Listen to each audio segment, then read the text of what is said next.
Good morning, everybody, and a very warm welcome to the Parliamentary and Scientific Committee's STEM for Britain poster competition finals, made possible this year by Zoom. This annual event, normally held in Parliament, is designed to showcase the best work of our early career scientists and researchers, engineers, mathematicians and technologists from across the country, and this year is no exception. I want to thank our sponsors and supporters who make STEM for Britain possible. They are United Kingdom Research and Innovation, UKRI, the Society of Chemical Industries, Clay Mathematics Institute, the Institute of Biomedical Science, the Hellebrun Institute for Mathematical Research, the Biochemical Society, the Royal Society of Biology, the Physiological Society, the Nutrition Society, the Royal Academy of Engineering, the Institute of Mathematics and its Applications, the Institute of Physics, and the Royal Society of Chemistry. A huge thank you to all of you for your support and for making this competition possible, for without you, it just wouldn't happen. Can I also express a huge thanks to our judging panels from across the 5 categories. They give up their time and expertise to consider the applications and then shortlist down to 10 finalists, each of whom had an opportunity over the last week to present their poster to the judges in person. I was privileged to chair 2 sessions, the biosciences and chemistry presentation, the biosciences presentation and the chemistry presentation.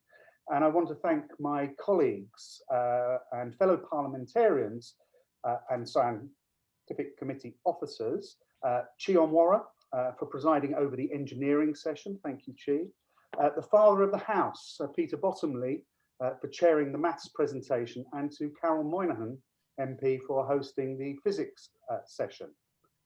I want to thank all those researchers who submitted applications and posters, the majority of which can be seen on our website. I would recommend you visit there.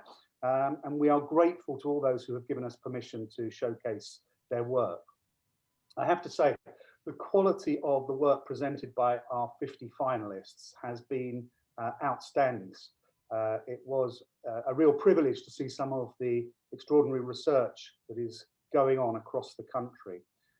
So to all those who took part, whether you are a winner or not, or award winner today or not, you are all winners, because you are the 50 who got selected to be able to present your posters in person. And that in and of itself is a huge achievement. So thank you for taking part, and congratulations to all of you, and good luck, of course, as we announce the results. And finally, I want to express my gratitude for the work of the STEM for Britain Organising Committee, chaired by Doris Ann Williams, MBE, and of course the team at the PNSC, Parliamentary and Scientific Committee, particularly Dr. Isabel Spence. Thank you, Isabel, for the enormous amount of work she has expended in dealing with applications and liaising with the finalists. And can I also add in there, thanks to Lee Jeffs for all he does to keep the Parliamentary and Scientific Committee on the road. Lee, we are very grateful to you for your efforts, and thank you for your support of the committee. Can I thank the learned societies, and as I said, the judges again, and Ben Allen for his superb work on constructing and managing our website, and for hosting the various Zoom productions we've had over the last week, and of course, including today. My thanks also go to PNSC Vice President, Dr. Stephen Benn, and to Karen Smith, John Slater, and Julie Spencer for all their support. So thank you to all of you. So a warm welcome to my colleagues, parliamentary colleagues, who are here to see if their constituents have been successful. I know that a number of you looked in on the various subject sessions, and I know that you were as impressed as I was by the work that was presented. So I hope that you as parliamentarians can see the value of such a competition. It's now my pleasure to invite Professor Rory Duncan, Director of Talent and Skills at UKRI, who is one of the sponsors of STEM for Britain, or is the sponsor for STEM for Britain medals and certificates. And I want to invite Rory to say a few words. Rory, over to you. Thank you, Stephen. Good morning, everybody. I'm really delighted to welcome you all here today and to say well done on being in the finalist cohort of STEM for Britain. As you can see from the screen, my name is Rory Duncan, Director of Talent Skills for UKRI. For clarity, talent in my world means talented people. So it's talented people just like you. I'm really pleased to be here and to reaffirm that UKRI is an enthusiastic supporter of this activity, as am I. I'll say something about that shortly, personally actually. UKRI, as you may know, was formed in April 2018, bringing together 7 research councils, Innovate UK and the newly formed Research England at that time. And the mission of UKRI is to convene, catalyse and invest in close collaboration with many others to build a thriving, inclusive research and innovation system. In the last financial year, UKRI had an annual budget of something like £8 billion and provided funding across the full breadth of research and innovation and across all disciplines. An amazing opportunity to work for this organisation. These are the inputs. What really matters, in my view, are the outputs. So the outputs, the outcomes and the impact of research. And in our vision for the future of research and innovation, money therefore can only take us so far. It's people that are the most important, because we can't deliver new knowledge without talented researchers and innovators. And again, that's people like you. And that's what this is all about. We need to be able to attract, support and retain talented people like you to continue to be world leading. We can all see that research and experts are front and center right now, and research is being played out in real time on the news every day in public view. It's amazing. I've never known anything like this in my career. We've moved from a period of time of some mistrust in experts into a new time where we're all looking to people like you for answers. And that's why it's really inspiring to be here and see some of the posters and the brilliant work that's being celebrated here today. So thank you for the time that you've invested in this and for giving me the opportunity to be part of this event. In my earlier academic career, I personally encouraged many colleagues to participate in STEM for Britain over the years, and I'm pleased to say that several really enjoyed this event and benefited from the networking that it brings. So in summary, I hope you have a superb morning. I wish you all the very best for your future research, and thank you very much for listening. Bye-bye.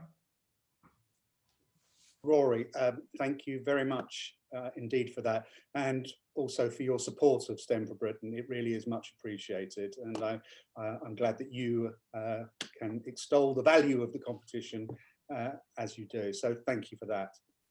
Right, we are now going to move on to the presentation of awards, and to take us through that, we have our Master of Ceremonies, Dr. Stephen Benn, Vice President of the Parliamentary and Scientific Committee. And Stephen will introduce our speakers, supporters and sponsors, and then we'll announce the winners in each of the 5 categories. So good luck, everybody, and I will pass over to Dr. Stephen Benn. Stephen.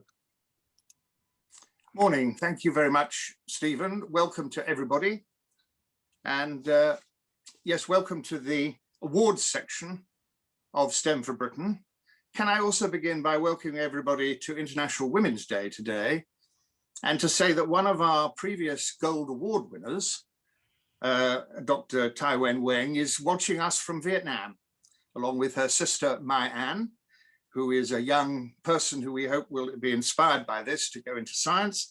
And of course, for all those people connected with Vietnam who've been strong supporters of this event, we'd like to welcome you.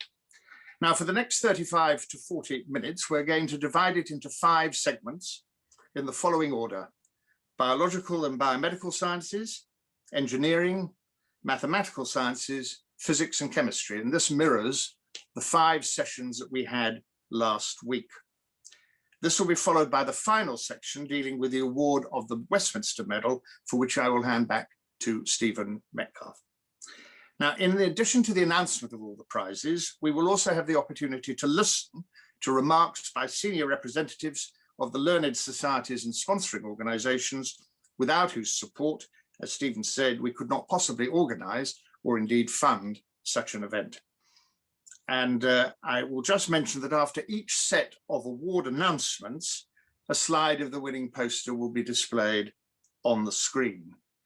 And can I finally say that, like Stephen, having sat through all of the 5 sessions last week, the standard has been amazingly good.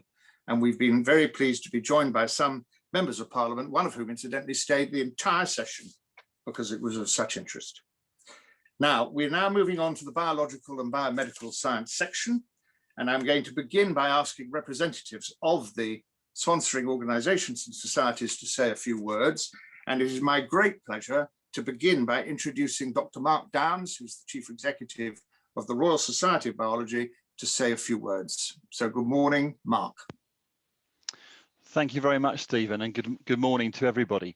I mean, first of all, I won't say too much, but I really do want to emphasise congratulations to everybody, and also to the judges, because I know how much work you've put into making this possible. So thank you to everybody.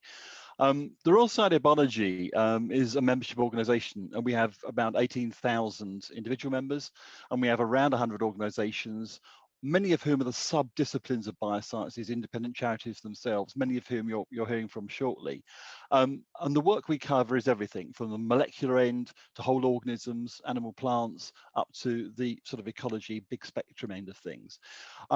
And across the whole of that area of activity, it's clear that communication is really, really key. It's always been critical to do good quality science, but it's just as important to be able to communicate that. And I think, as Rory said in his opening remarks, what's happened recently in the last year of the pandemic has brought to the fore the importance of communicating science to the general public. There's a huge appetite and enthusiasm for it out there, trying to understand what bioscience can do. And I think it shows it's also not just the clinical end of the spectrum, that actually all the work that's gone into the understanding of biological sciences, which enabled a response to the pandemic, has been there, is being communicated. And I think it's equally true that, you know, basic research, applied research, you know, wherever it sits in the spectrum, have a hugely important role to play. And it's just as important to communicate both of those facets. So I'm looking forward to finding out who the winners are. I think that we have an important role to play in communicating science to policymakers. If policymakers, parliamentarians don't know what's going on, they don't understand the importance of the work that's happening, they can't take a view on how to apply it and how to support it going forward. So I just encourage everyone to carry on with the communications. All the global challenges we face at the moment have a bioscience element to them, a critically important bioscience element, whether it's food security or biosecurity or the burden of disease, and we need to communicate how biology can help with all that. So I'm going to stop there and just say congratulations to everyone, and I'm really looking forward to seeing who the winner is. And of course, if you'd like to be a member, we'd be delighted to hear from you. Thank you. Thank you very much, Mark. And now may I call on Dr. Lucy Greene, who is a trustee of the Physiological Society, which is itself sponsoring one of the prizes that we are awarding this morning. So can I introduce Lucy and invite you to speak? Thank you. Thank you very much, Stephen. Firstly, I'd like to add my thanks to all the organisers and judges, and of course the competitors that make this STEM for Britain competition possible, especially during this most challenging of years. It's my first year being involved in STEM for Britain, and I can really see now, you know, why it's such a valued part of the science community's engagement with parliamentarians. Choosing winners from the finalists has been obviously really difficult. You know, in reality, all the competitors this year, of all years, have done an amazing thing just getting involved. As the chair of the Physiological Society's Policy Committee, I'm privileged to see the breadth of research that our membership undertakes. You know, it's been 12 months since we were confronted by this novel virus, and physiologists have worked at speed with clinicians to understand the impact of it on our organs throughout our body and to develop new treatments. And this, of course, is against a landscape in which the government grapples with long-term challenge of an ageing population. Physiologists are part of that, lifting the lid on the ageing process that help us ensure we live longer and healthier lives. The Physiological Society is proud to sponsor STEM for Britain as a crucial part of our commitment to showcase physiological research and support the work of the next generation of physiologists. So thank you to all those involved in organising today's event, and also those that have submitted their posters and taken part in this competition. It's not been an easy year, and I'm really heartened by the enthusiasm and talent that's been on display. And you know, to echo the thoughts already said, this clearly demonstrates how science and politics are intertwined this year of all years, and events like this are more important than ever. Thank you. Thank you very much indeed, Lucy. And we now move on to Professor Julie Lovegrove, who is President of the Nutrition Society, and the Nutrition Society is also sponsoring one of the awards we're presenting this morning. So can I invite Julie to say a few words? Thank you very much, Stephen. I'd like to start by congratulating all competitors and add my thanks to the judges. On behalf of the Nutrition Society's trustees and members, it is a privilege for the Society to be participating in this event for the 4th year. We are very grateful to Stephen Benn, Stephen Metcalfe and Mark Downs for the invitation, and of course to Lee Jeffs and his team, and again Stephen Benn for the tireless efforts in putting this event together, especially under the challenging circumstances this year. The Nutrition Society was founded in 1941 and is one of the largest nutritional science learned societies in the world, and indeed one of the oldest. With our headquarters in London, but our members now stretching across 87 countries, I'm proud to say our members and their science personifies the concept of science knows no borders. STEM for Britain is a unique project where in a single event, we're able to bring together the future science in this country. Based on the Nutrition Society's perspective of the involvement over the past 4 years, that future really does look bright. The early career researchers who presented last week were excellent ambassadors for that future. I'd like to really congratulate everyone here today in continuing to aspire and reach exceptionally high standards in scientific research. These unprecedented times have really reinforced the importance of excellence in science essential to combat this pandemic. The ability of science to have access to Parliament and parliamentarians and vice versa is of the highest importance. This event continues to facilitate that and has a major impact on the views and opinions of early career researchers. This has been an unusual year where we have not been able to present the posters within the Parliament estate. The Nutrition Society looks forward to return in 2022 of this event in the House. We all must remain vigilant to ensure events such as these, where the public and we as scientists can communicate and interact freely with parliamentarians. And this continues without barriers or restrictions. So just to end, I'd like to congratulate all on an excellent day, and long may STEM for Britain continue. Thank you very much. Thank you very much, Julie, and hear, hear. And now we move on to Professor Alan Wilson, who is President of the Institute of Biomedical Science, who sponsor the Gold and Silver Biosciences Awards. So can I invite Professor Alan Wilson to say a few words, if you're there? Yes, I am. Thank you, Stephen, and thanks for the invitation to speak at this meeting. The Institute has supported these awards for many years, and we think this is a vital part of not just the approach to this pandemic, but also to ensure that we've got sufficient scientists around to tackle future pandemics. This past year has shown us all how vital research scientists in the biological and biomedical sciences can be. Over the last year, the vast majority of our population will have submitted samples to be tested in the laboratory staffed by biomedical scientists and research scientists running across the country.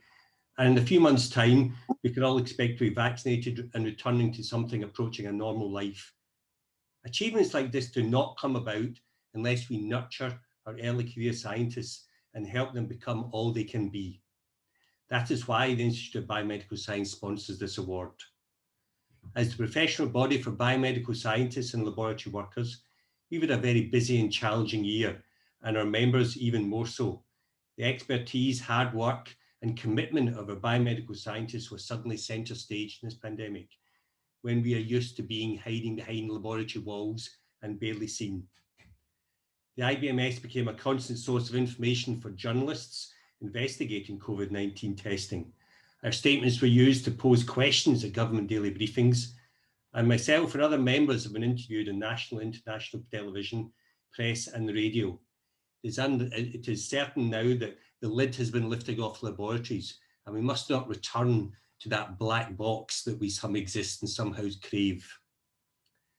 Now that the dust is slowly beginning to settle, I would like to proudly take a moment to acknowledge and celebrate the vital efforts of our profession through this pandemic and assure you all early career research scientists that you're embarking on a rewarding and challenging career. Much as I wouldn't wish this past year in our laboratories upon you, I can say that there's a real sense of pride in all that we've accomplished, and that the work of our scientists make a very real and impactful difference to people's lives. I wish you all the best of luck in your careers and best of luck today, irrespective of the outcomes of the awards. Thank you. Thank you very much indeed, Alan. And finally, although not remotely least, can I introduce Dr. Derry Mercer, who is the Honorary Policy Officer and Chair of the Policy Advisory Panel of the Biochemical Society, who are the sponsors of the Bronze Award in this category. So, Derry. Hi. Sorry, the Biochemical Society is delighted to be sponsoring the Bronze Award at today's STEM for Britain event, and would like to thank all of the participants and the organisers and judges for their hard work over the last while. We're the UK's largest single discipline learned society within the biosciences, and together with our publisher, Portland Press Limited, we promote the future of the molecular biosciences. It will take the sharing of expertise, support the advancement of biochemistry and molecular biology, and raise awareness of their importance in addressing wider societal challenges. In terms of engagement with the molecular biosciences community, we've published over 1,500 papers across our journal portfolio and seen over 6 million downloads of our content from portlandpress.com, our new and improved website launched in October 2019. Our proactive stance on open scholarship and initial success in piloting new publishing models favouring open access has positioned us as pioneers within this sector. We engage with researchers and students throughout a popular series of scientific meetings and training events, which we've continued to hold over the past year, successfully transitioning to an online delivery model. Also implemented an extremely successful webinar programme in 2020, so please feel free to visit our YouTube channel for past events. Support is also provided to individuals through grant funding, education and public engagement projects. Working closely with our partner societies, we maintain our engagement on policy issues, sharing relevant and timely information across our community. And in particular, we focused on the impact of COVID-19 on our members over the last 12 months, conducting 2 member surveys and responding where possible with tailored training and support options. Our focus on promoting diversity and inclusion across our activities has increased with the establishment of our Equality, Diversity and Inclusion Advisory Panel in October last year. We've achieved a 50-50 gender balance among our invited speakers for our scientific meetings and continue to support projects that promote diversity in science. Finally, I'd just like to say that the Biochemical Society is in a fortunate position of working within a close-knit community that strives for excellence. Through this collaboration, we can successfully achieve our goals for the benefit of the molecular biosciences and wider society. Thank you very much for your time. Thank you very much indeed, Derry. And your remarks about diversity and inclusion are particularly relevant as it is International Women's Day, and we all want to see and need more women in science and engineering. Now we come on to the actual awards. And if we were meeting in the House itself, which I very much hope we will be next year, this is the moment at which I would begin to detect the tension in the room. But all I'm trying to do now is to detect the tension in screens across the country as I move on to the first of the awards. And this is going to be the Nutrition Society Award. And it is my great pleasure to announce that the winner is Amber Boswood from the University of Birmingham for the paper on translating discovery science into a new therapy to cure autoimmune liver diseases. So many congratulations to Amber. There would obviously normally be applause, but I'm going to plough on in the hope that you're all applauding from wherever you are. The next award is the Physiological Society Award, and the winner here is Nikita Patel from Queen Mary University, London, for tackling trauma one organ at a time using a reverse translational approach. So congratulations to Nikita. And as I hope you can see on the screen, both of those posters are now being displayed as I speak. And for those who want to take screenshots of their posters, we'll pause for a moment while you do that. But congratulations to both of them for those special prizes. Now we move on to the bronze, silver and gold awards, which is exactly as though we were running the Olympic Games, if you could imagine the podium. And I'm going to do them in reverse order. And the bronze winner for the Biosciences in 2021 is Sean Morgan from Cardiff University for enhanced drug delivery methods to combat corneal blindness. Congratulations to you. The silver award winner in this category is Paula Martin from the University of Cambridge for the poster on personalizing therapy in ovarian cancer, an integrative approach using artificial intelligence. Congratulations to you, Paula. And the gold award winner for the Biosciences goes to Nikita Patel from Queen Mary University London for tackling trauma one organ at a time using a reverse translational approach. And you can see Nikita's poster up on the screen together with the other award-winning names, and many, many congratulations to you, Nikita, for being the gold award winner in this category and the first gold winner of the presentation ceremony this morning. So for those who are taking screenshots, I'll give you a moment longer. And then we will now move on to the next category, which is engineering. And first of all, I would like to say, to invite on behalf of the relevant learned society, which is the Royal Academy of Engineering, the Professor Mary Ryan, who is Professor of Materials Science at Imperial College London, who also incidentally chaired the judging panel for engineering. I would like to invite Professor Ryan to say a few words this morning. Welcome to you. Thank you, Stephen. And yes, just to add my thanks to everyone for the organisation this year. I realised it was exceptionally challenging. We weren't quite sure whether it was going to happen, but the team have really pulled out an amazing event, actually, that is really well worthy of the STEM series of events. So it's my great privilege to represent the Royal Academy of Engineering today at the annual poster competition. This competition is really a flagship for our community. Normally, it's a fantastic showcase right in the centre of Parliament. Of course, this year it was run remotely over Zoom. I just should add that's a technology enabled by engineers, delivered by engineers, and really has been really critical to keeping us connected throughout the last year and changing the way we think about communication and events going forward in a way that is potentially greener and more sustainable and more inclusive. So the Royal Academy of Engineering, for those that don't know, was only formed relatively recently compared to many of the learned societies in 1976 as a way to bring engineering disciplines together and to promote excellence for the benefit of the nation. And one of the ways we do that is by supporting talented young researchers to really build work that's of value to society and create a sustainable and inclusive economy. Over the years, and really brought into critical focus over the last few years, is the critical skills gap that we are experiencing in industry for engineering and the need to bring more people into high quality engineering skills.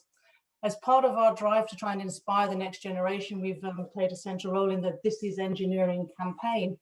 And this is an innovative multi-year ongoing program where we're trying to change the perception of what an engineer is and what an engineer does through social media activities and in-person events. We want to really increase the diversity of people in the discipline, give people from different backgrounds more opportunities to engage. As part of that, we've also initiated a This Is Engineering Day, which takes place every November. Last November, we took over the internet and in a drive to change perceptions, if you now Google image what an engineer is, you'll see a slightly different demographic, well, a dramatically different demographic than you would have done a few years ago. There is still a lot of hard hats there, so we have a little bit of work to do, but we are changing these perceptions actively. This year, November also coincides with COP26, and I think the actual climate crisis and the events of the last year, I think, have shown us quite dramatically the really important need to bring together science, technology, engineering, and policy if we're really going to tackle the challenges of the present and the future. So engineering innovation is key to our economic success. This is exemplified by the government's industrial strategy. And for many years, the Academy has now been supporting excellent research in universities together with UK industry, with a focus on both delivering solutions and delivering talented new researchers and improving the skills pipeline. We know that many of the people who are presenting today really are driven not just by curiosity and excellence in research, but by a real desire to make a difference, to translate what they're doing into the real world. And that combined, I guess, underpinning rigorous need for research and the drive to translate it to change society is really what inspires us when we talk to you. It really is motivational, interacting with the people who have been presenting this year and in previous years. So I don't want to spend too much longer. I do want to thank my panel of judges who have done a really amazing job of firstly curating this last dance, the last number of who were able to present on the day, who have helped me score and do the extraordinarily difficult challenge of differentiating between these different amazing projects. In part, it was made harder this year because we all had so many more questions we wanted to ask you and wanted to spend more time talking face to face to the different presenters. And we hope that in the future we'll be able to actually meet you and have some of those extended conversations that we all value. But I did want to really congratulate the participants for really delivering in quite a difficult way, just that snapshot of what they've been trying to do, the importance of it, and presenting with real clarity and enthusiasm the research that they've been doing. It really was inspiring and made for an extremely challenging and difficult decision. I'd like to add also my thanks to Chi Mwura, who chaired the engineering panel and stayed for the whole event, was completely engaged. And I think it was a real nice example of how policy and engineering and science can interact. So I would just like to congratulate all of the participants this year. You are all doing amazing work. I know that you're all going to change the world. And I look forward to meeting you in the flesh someday soon. Thank you. Thank you very much, Mary, and we all agree we hope to meet in real life on the next occasion. And of course, one of the great purposes of this event is to bring members of Parliament face to face with their constituents who are doing all this wonderful work. And I'd just like to mention that at the moment, as I understand it, we have with us a number of MPs. We have the Father of the House, Sir Peter Bottomley, we have Tony Whitehead MP, we have Preet Gill MP, and I hope we have Chi Mwura as well as Stephen Metcalfe, but we also have Thangam Debonair, and she was one of those members who stayed for an entire session on the day following the engineering session. Now we are going to proceed now to the announcement of the prizes for the engineering session.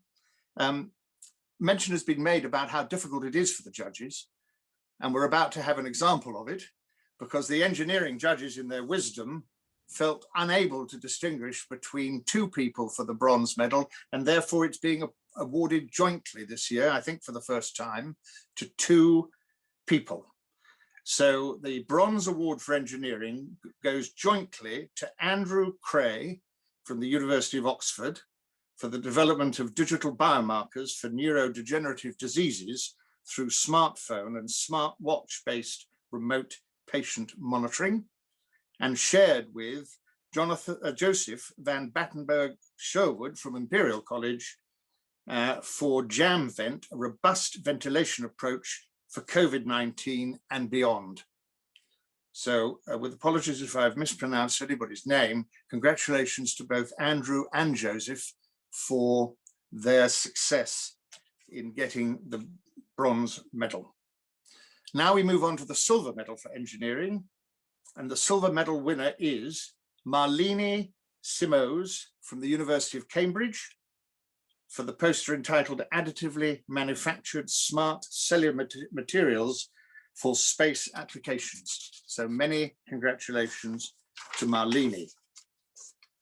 And the gold winner in this section goes to Bernard Cooper from the University of Glasgow for the paper on miniaturized cooling of quantum detectors to -272 degrees. So many congratulations to you. There is the poster on screen, together with the other award winners. And I'll just give you a moment for those of you who are taking a screenshot, both for your family archives, and I hope, of course, for publication in Science in Parliament when we come to write a report of this event, which, if nothing else, is really unique. Well, if that's given everyone enough time to look, then I'd now like to move on to the next section, which is the mathematical sciences. And first of all, I'd like to invite to speak on behalf of the Learned Societies, Professor Sylvia Richardson, CBE, who is president of the Royal Statistical Society. And Sylvia, I'd be very grateful if you could say a few words on your behalf. Thank you. Thank you very much, Stephen. So on behalf of the Council for Mathematical Sciences, I'm very pleased to be here today to lend our support to this exciting event and to congratulate all the winners. The Council for Mathematical Sciences has three constituting societies: the Institute of Mathematics and its Application, the London Mathematical Society, and the Royal Statistical Society. And all together, we represent an incredible breadth of subjects. And it's a great opportunity for us today to showcase and share with all of you and with parliamentarians such excellent examples of the extent of our research, our young talents, and its impact. And I will add my thanks to all the participating and to all the judges. Now, if you looked at the list, I looked at the list of the 10 selected posters, and if you just looked at the titles, we see that really such a good illustration of the breadth of our topics, with topics ranging from sociological and epidemiological simulation to some on geometry and group theory relating to symmetry and shapes, and also on ways of modeling how porous materials, porous building material can be decontaminated. So you could see how these posters and all these topics are a great testimony to the creativity of the upcoming cohort of researchers in the mathematical sciences and of its impact. At this time, the whole world has realized the critical importance of data, statistics, mathematical modeling, fast computations, and design evaluations. And all together, we support the production of evidence-based analysis with robust evaluation of uncertainties. And these analyses are continuing to provide essential inputs into high-level scientific advisory groups, which have helped to shape public policy. Just to give you a small insight in the work that at the RSS we launched last April, a COVID-19 task force, which I co-chair with Professor David Spiegelhalter, and we are engaged in a range of activities, in particular helping public understanding. We also coordinate policy responses to COVID-related inquiry from Parliament, and we've had several interactions with all the scientific committees. And on another side, we're working jointly with the Alan Turing Institute and the Joint Biosecurity Centers. But coming back to the event this morning, as already highlighted by several of the speakers, I think this pandemic has showed how fundamental science and data have been to help us fight the pandemic. And it's just a great pleasure to see the outstanding research work being undertaken by UK universities and early career in STEM being recognized in such a fantastic public event. Thank you. Thank you very much, Sylvia. And of course, over the last year, Parliament has been engaged in a wide range of inquiries on every aspect of the pandemic through which we are living. And I don't think there's a committee of the House that hasn't in some way interacted with the scientific community over the course of the last year. And indeed, the way select committees work has been one of the success stories of what you might call the hybrid or the virtual house. Now, can I now move on to Professor Martin Bridson, who is president of the Clay Mathematics Institute, and they sponsor the Gold and Silver Mathematical Sciences Award. So Martin, can I invite you to say a few words to us? Yeah, thank you, Stephen. The Clay Mathematics Institute is delighted to continue its support for this event. Just for those of you who don't know us, the CMI is a private foundation based in the United States, dedicated to increasing and disseminating mathematical knowledge. Our mission is to further the pursuit and appreciation of the beauty, power, and universality of mathematics, which makes it very apt for this particular event. Our main focus at CMI is on supporting the most telling work in fundamental mathematics. And that's done with the conviction that the most powerful and universal of tools for understanding the physical world rely on a deep understanding of the fundamental patterns in the core of mathematics. And that conviction, I think, is borne out very nicely by the array of finalists that we have today in the mathematical sciences. The posters really represent this, the great unity of our subject of mathematical sciences, the great power of taking ideas from the fundamental core of mathematics and transporting them across to immediate applications, the challenges that applications give to develop new fundamental mathematics.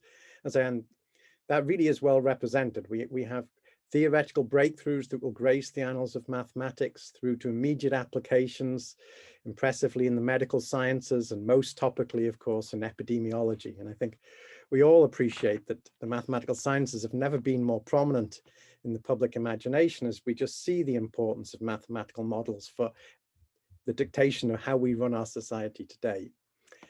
I'd like to touch very briefly on two other themes that come across very clearly in the posters and throughout the competition as well, that's close to our heart. One might ask why a US-based foundation is supporting something that's called STEM for Britain. And that's because we see it very much as STEM for Britain in the world.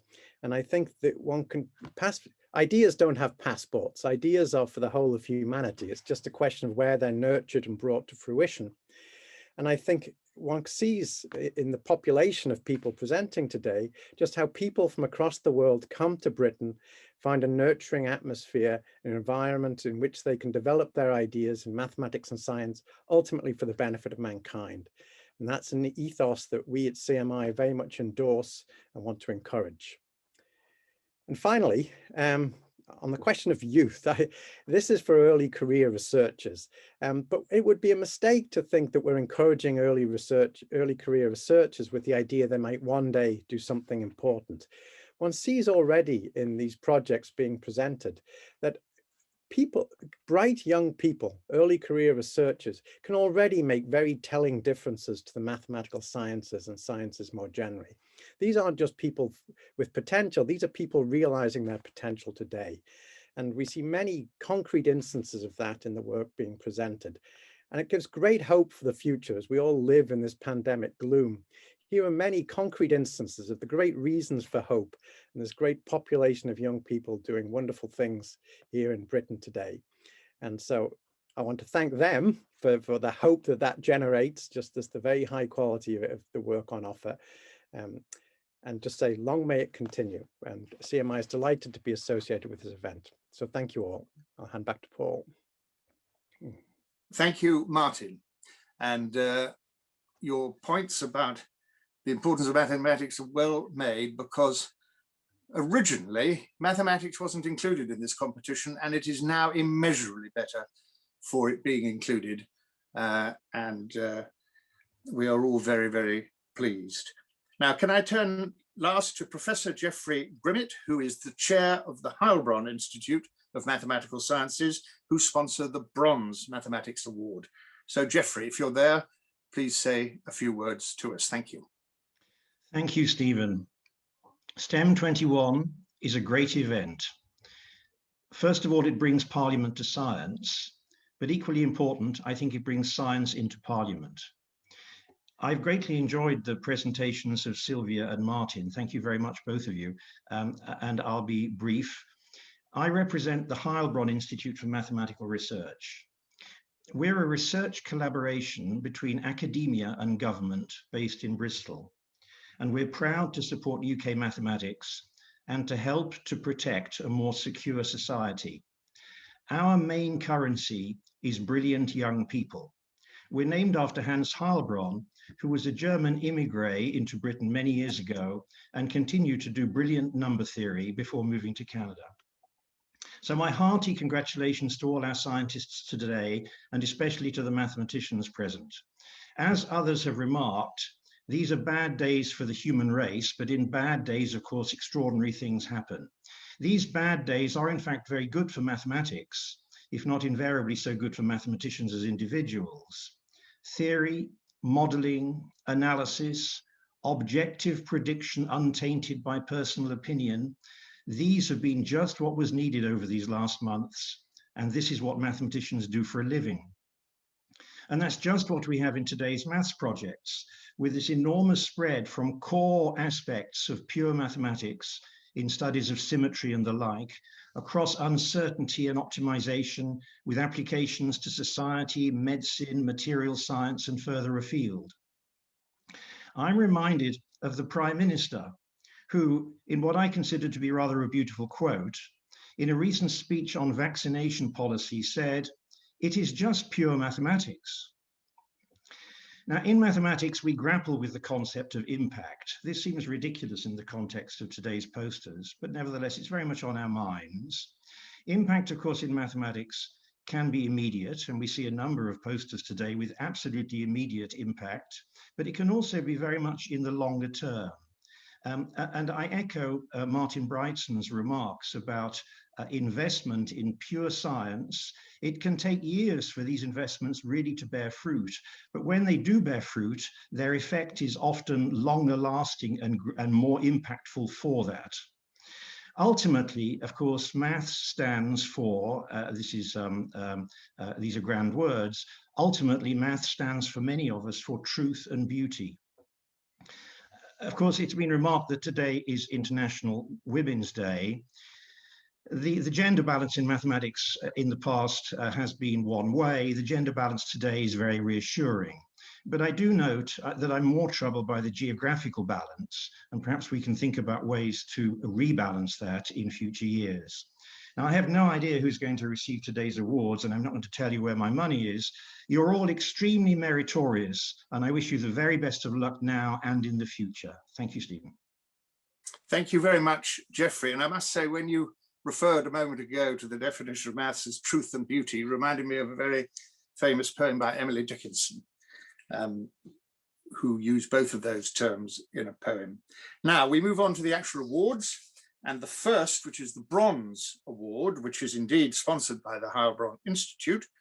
The winner is Goya Boschi from King's College London for the paper Opinion Dynamics with Memory, How a Society is Shaped by its Own Past. So many congratulations to Goya. I do hope I've pronounced your name correctly. My apologies if I haven't, but well done to you. The Silver Award for the Mathematical Sciences goes to Georgia Brennan from the University of Oxford for the paper entitled Mathematically Modelling Clearance in Alzheimer's Disease, a Mathematical Drug Trial for the UK's Protein Pandemic.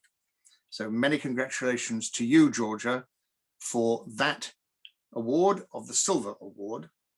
And the Gold Award for this year in mathematics goes to Scott Harper from the University of Bristol for his paper Generating Symmetry, which I hope you can now see on the screen. So many, many congratulations to Scott. And I can see myself on the screen that your local Member of Parliament, Thangam Debonair, has just sent you congratulations. And of course, this is exactly why this event is so important, is to bring science to Parliament and members of Parliament together with their constituents engaged in science. So I'll leave that up there for a moment while people can take photographs. But many congratulations to all the award winners, up to and including Scott Harper for the gold. I can see messages of congratulation appearing on the screen, but I think now, unfortunately, we must press on with the next two sections, and we're going to go now to the physics section. And it's my pleasure to introduce Professor Martin Freer, who is Vice President, Science and Innovation of the Institute of Physics, to say a few words on behalf of the physics section. Martin, if you're there, please do address us. I am here. Thank you very much, Stephen. Let me say at the beginning how pleased the Institute of Physics is to be able to sponsor these awards. And let me tell you how proud I am to be here today, albeit virtually, and how proud I am of the contributions that the young physicists have made as part of this competition. And I note that this is a showcase of excellence and talent, and no pressure. I have great hopes that what we have seen today are the future leaders of our subject. I think what makes the achievements of the finalists and indeed all of those who have participated in this competition even greater is the challenge that this last 12 months has provided in terms of access to facilities both in the UK and overseas, which has made progress in science challenging. And so to see the progress which has been made and presented as part of these awards is even more significant. This is a great time for physics, where we are seeing great discoveries, from gravitational waves to the translation of quantum science to quantum technology, which has touched over into the engineering awards as I've seen them. And it's great to see that through the contributions to this award process, future areas which I think are going to be important, not just in fundamental science, but in the way that physics can contribute to tackling climate change and delivering net zero. So we've seen great contributions in medical imaging, next generation solar panels, quantum communication, quantum cryptography, all the way through to science. So well done all of you for your great contributions. And just to finish, and to remind you of the existence of the Institute of Physics and how it can support you in the development of your future careers. It does support the community all the way from academia, education and industry, let's say all stages. We do have an early career members group, and I would advise you to get involved in that. And that can help you with networking of researchers, innovators, and indeed policymakers, as you have through this particular process. And please do get in touch with me personally. So I wish you all well in the future. Well done for taking part in this competition. And again, no pressure. The success of physics in the future rests on your shoulders. Thank you very much indeed, Martin.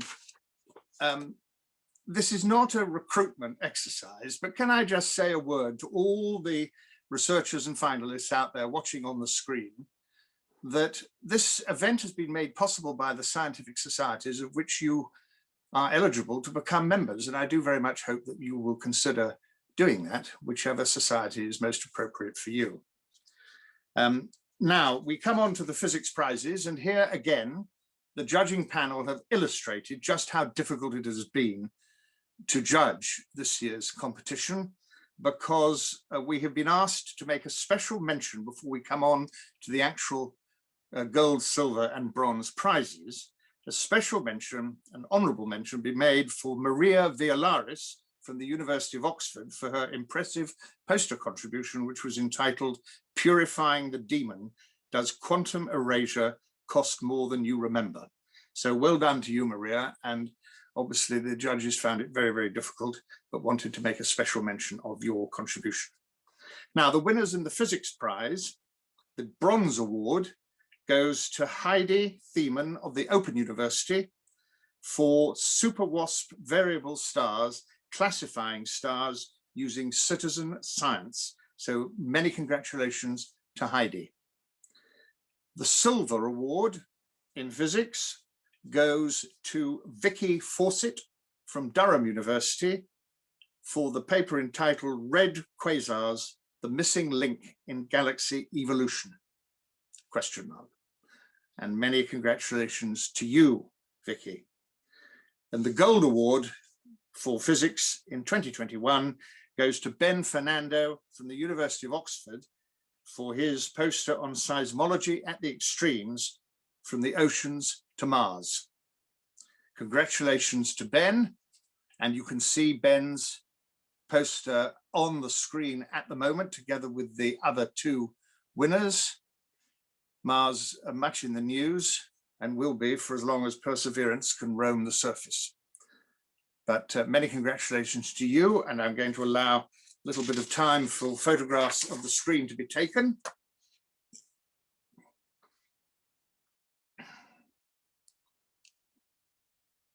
And now I'm afraid we've got to move on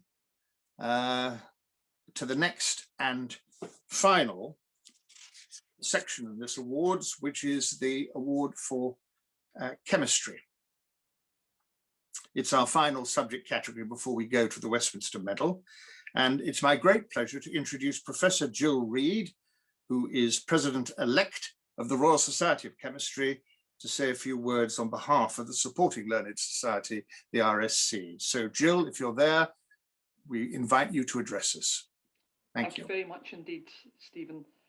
Thank you for the opportunity to join this exciting and important event this morning. I'm really delighted to be able to join the celebration on screen today and really to support the STEM communication. It's never been more important, as we've heard from many others this morning, it's never been more important to acknowledge the excellence of the researchers and the next generation of scientists and engineers. And the Royal Society of Chemistry is delighted to be sponsoring this event this morning. I'd like to congratulate all of the participants in their posters and in reaching this stage. You know, I'm looking forward to indeed finding out who have been the successful winners of the Chemistry Award. The Royal Society of Chemistry is the UK professional body for chemists, a not-for-profit research publisher and an independent voice on any issue that relates to chemistry. We're also passionate advocates for equality, and I'm really thrilled to be speaking to you all on International Women's Day as we celebrate the incredible role of women in science, past, present, and future. We're joining together, of course, virtually this year as we do our bit to keep everybody safe. But I know that so many scientists have, throughout the pandemic, been working tirelessly to not only develop, test, and manufacture vaccines, but also to keep the lights on, to keep our water clean, and so many other things that we take for granted in normal times. While daily life is still dominated by COVID-19, it can be hard to think about anything else. But at the Royal Society of Chemistry, we're also focusing on another huge and urgent global challenge, that of sustainability. Through the engagement with the Environmental Audit Committee and others, we're continuing to push for action on preserving precious elements, such as those that are often lost in unrecycled smartphones, electronic devices, and other items. We're working very closely with DEFRA and other partners to ensure the UK's chemical management is science-led, innovation-friendly, and of course, trusted by citizens. And our current president, Tom Welton, is a leading representative for science in the ongoing UN discussions about global chemicals management. And with COP26 in Glasgow later this year, we're gearing up to show just how essential chemistry is to a sustainable economy and a sustainable future for the planet. Thanks and congratulations again to the Parliamentary and Scientific Committee and Stephen Metcalfe as chair for organising this event. My anticipation for the winners of the Chemistry Award. Many congratulations to you when these are announced. And I'll now hand back to Stephen Ben to announce the winner. Thank you, Stephen. Thank you very much indeed, Jill. And now we move straight on to the announcement of the winners. And the winner of the Bronze Award for Chemistry this year goes to David Brosso from the University of Cambridge for the poster entitled "When Lego Bricks Inspire Microscopic Materials, Sustainable Production of Multifunctional Particles." So many congratulations to David. The Silver Award for this year goes to Rachel Earlham from Newcastle University for the poster entitled "Towards a Next Generation Bioink for 3D Bioprinting, Fine Control of the Rheological Properties of CAF1 based hydrogels via Modulation of Protein Folding." So many congratulations to you, Rachel. And finally, the Gold Medal for Chemistry in 2021 goes to Ben Lewis from Imperial College London for the poster entitled "Imaging G Quadruplex DNA Using Fluorescence Lifetime Imaging Microscopy." So many congratulations to you, Ben, and your poster is being put on the screen. Jill is clapping silently on screen as well, but many congratulations to you for that, and we'll just take a few moments. I can see a message here from another member of Parliament who's joined us, and for all those members who've been able to look in throughout the morning, you are very, very welcome. And of course, we do hope that you and others like you who have constituents in the final next year will join us in real life in the Attlee Suite a year from now. So that's the last poster to be put up on the screen. And now, can I just say that all the gold medal winners that we've announced this morning, we hope very much to be able to invite you to the House of Commons later in the year, if possible, if circumstances allow, so that you might be presented with the medals that you have won. And of course, the other aspects of receiving any award in this STEM competition, which usually includes a check. I'm afraid it falls to me to say the check is in the post, but never mind. We will look forward to welcoming you all in person. And really, when you consider the range of people that we have seen, both throughout last week and again celebrated today, when I hear the phrase, which you often do, that we want to make the UK a world-class place to do science, there are world-class scientists and engineers with us right now. And now it's my great pleasure to hand you back to my colleague, Stephen Metcalfe, the MP for South Basildon and East Thurrock, who is going to announce the final award, which is that of the Westminster Medal. So goodbye from me and hello to you, Stephen. Thank you, Stephen. Hello again. First, before I go on to discuss the Westminster Medal, can I add my personal congratulations to all of today's winners for their excellent work. Some really interesting posters there, and I look forward to exploring them in more detail in due course. But congratulations to all of you. Thank you. And of course, thank you to Stephen Ben, for his superb job as Master of Ceremonies and keeping us to time. I can see that we are bang on. Which is an incredible achievement with so many contributions. So Stephen, thank you very much indeed. The Westminster Medal is awarded in memory of the late Dr. Eric Wharton, who did so much to establish STEM for Britain, or as it was then, SEP for Britain, back in 1997. And I'm delighted that we are joined today by Mrs. Sue Wharton. Hello, Sue. Thank you for joining us, who worked so closely over many, many years to make sure that this event took place.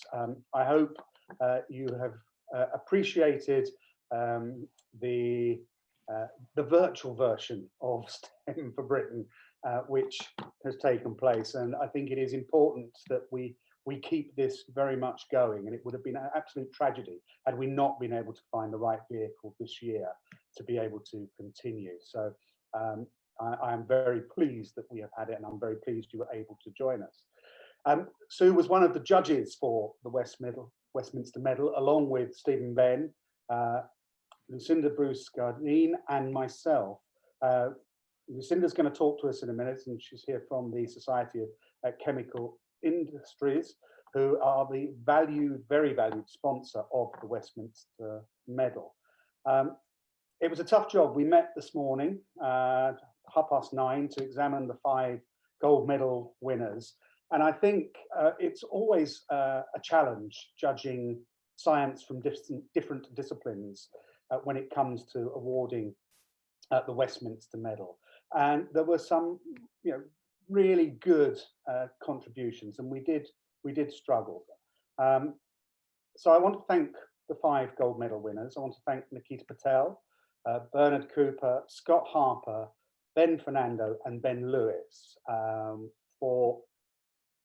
congratulate them for winning the gold medal, but also for putting forward their contribution to this. We deliberated over the 5 posters. It was tough, and ultimately we did choose a winner by mutual consent. And so I think we are now going to play the 5 posters.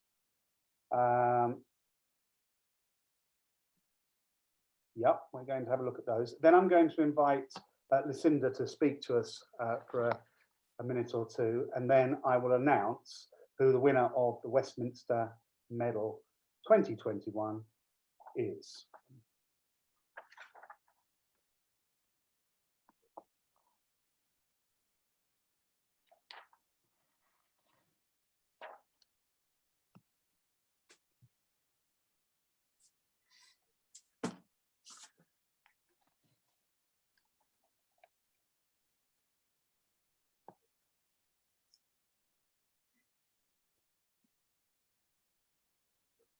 So, Lucinda, would you like to talk to us? Thank you, Stephen. Good afternoon, and many congratulations to all award winners and finalists today. You're well set to make a great impact by sharing your science and expertise with the world. As a board trustee, I'm delighted to be representing the Society of Chemical Industry today for the presentation of the Westminster Medal. The Society of Chemical Industry, otherwise known as the SCI, is different from the other societies at this event. We are an innovation organisation connecting industry and academia to develop new products and processes for society. We act as a hub for a multi-science and multidisciplinary community, and this is important as innovation is often spurred by working with others in areas different to your own discipline. SCI sponsors the Westminster Medal, formerly known as the Wharton Medal, which awards the young researcher who is best able to communicate their science. Being able to communicate your work to others is critical skill, and as it enables you to engage in the potential development of the science or technology and to explain its importance to others. I would like to acknowledge Eric Wharton and Sue Wharton. SCI has been sponsoring the Westminster Medal for many years. And it was launched as Ben was saying earlier, Stephen was saying earlier, it was launched by Eric Wharton, a prominent member of SCI's London group. And we are delighted to have Sue Wharton with us again today to help award this medal. So many congratulations once again, and over to Stephen Metcalfe. Lucinda, thank you. Right, I think we need a bit of a drum roll, really. I'm not quite sure how one does that virtually, but imagine it's there. And I am very pleased to announce that the winner of the 2021 STEM for Britain Westminster Medal is Ben Fernando from the University of Oxford. Ben, congratulations. It was a very tough choice, but the presentation style, I think, communicated what you wanted to, what you were achieving beautifully, and that's what drew us to it. So congratulations to you and well done. It now, with that, really falls to me to close STEM for Britain 2021. And in doing so, I want to congratulate all the winners, all the participants, all the finalists, everyone who took part. As I said right at the beginning, you are all winners to get to this stage. And so thank you very much for supporting our competition. Thank you to all our speakers and to all our sponsoring organisations and learned societies, to parliamentary colleagues for their attendance and for their support, and of course the organising team from the Parliamentary and Scientific Committee, and of course guests from not only across the country but across the world. If there is one benefit to come out of doing these things virtually, is it does increase participation dramatically and makes it far more accessible to people who otherwise wouldn't be able to join us in person in Westminster. However, having said that, there is no place quite like Westminster, and so I very much hope, as I'm sure we all do, that STEM for Britain 2022, which will mark a quarter of a century of this competition, I very much hope that that will take place in the Palace of Westminster on Monday, the 7th of March 2022. Let's all keep our fingers crossed. Let's look to our scientists to make that possible, and send up the occasional silent prayer. But until then, thank you very much for joining us today. I hope you've enjoyed it as much as I have, and I'm sure we will all see each other again in person very soon. Thank you and goodbye from STEM for Britain 2021.